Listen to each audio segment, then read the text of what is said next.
Salut les tocos! Alors, c'est une semaine qui finit bien avec le beau temps et la chaleur qui reviennent et surtout avec les principaux indices qui rebondissent en raison d'un probable déblocage de la situation aux États-Unis concernant le plafond de la dette américaine. Alors, évidemment, c'est un scénario qui tient en haleine. Comme à chaque fois, on joue à se faire peur et au final, un accord serait quasiment trouvé entre Joe Biden et Kevin McCarthy, le républicain à la tête de la Chambre des représentants. Rappelons que cet accord, pour faire simple, concerne l'augmentation du plafond de la dette américaine pour les 2 prochaines années.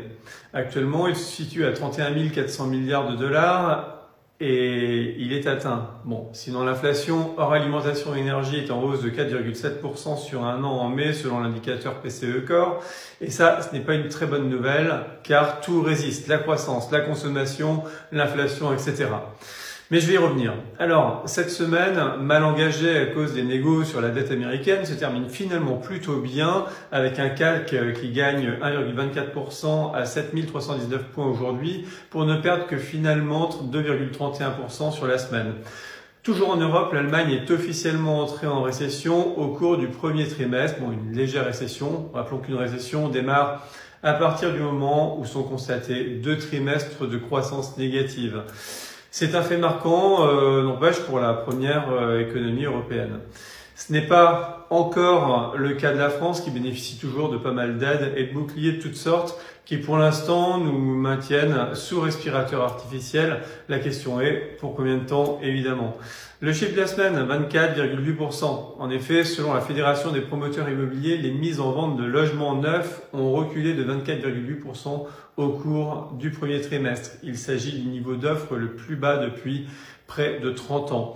Et pendant ce temps-là, au Japon, les investisseurs du monde entier reviennent vers le pays du soleil levant de plus en plus séduisant. Et pour cause, les marchés japonais, comme le Nikkei 225, ont atteint leur plus haut niveau depuis 1990, dépassant les performances des marchés développés tels que le S&P 500 et le CAC 40. Cette hausse a donc attiré l'attention des investisseurs étrangers. Donc fort de ces nouvelles, revenons-en à notre fil rouge depuis des mois, j'ai nommé les marchés de taux, car il semblerait que les anticipations changent un petit peu.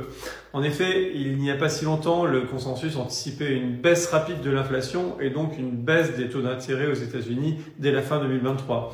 Le problème, c'est que l'inflation résiste malgré les baisses de l'énergie et des matières premières. Alors pourquoi? Simplement parce que des industriels, particulièrement dans l'alimentaire, maintiennent des prix élevés pour améliorer leurs marges.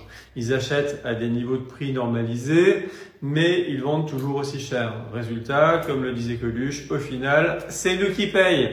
Bon, l'autre problème est que nous n'avons pas encore de récession et comme on le disait il y a quelques mois, une récession même de courte durée permettrait de normaliser l'économie et de la fluidifier, ce qui ferait chuter de fait l'inflation. Mais avec les aides et les boucliers, le pouvoir d'achat n'a pas été trop touché pour beaucoup de monde et du coup la consommation s'est maintenue à des niveaux qui ne devraient pas être.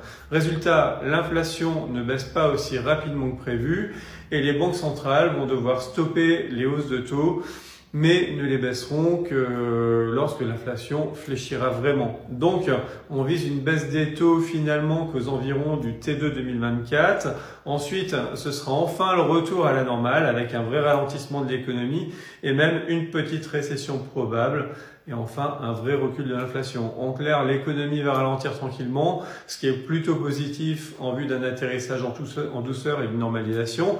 Et quand l'inflation ne sera plus, ce sera l'intégralité des marchés et pas seulement le luxe et ses amis qui rebondiront fortement. Ça permet de bien se positionner et de faire les bons choix d'allocation dès maintenant et ça dégage aussi plein d'opportunités actuellement. Il n'y a qu'à demander. Allez, apéro et may the force be with you. Bye bye les amis, ciao ciao.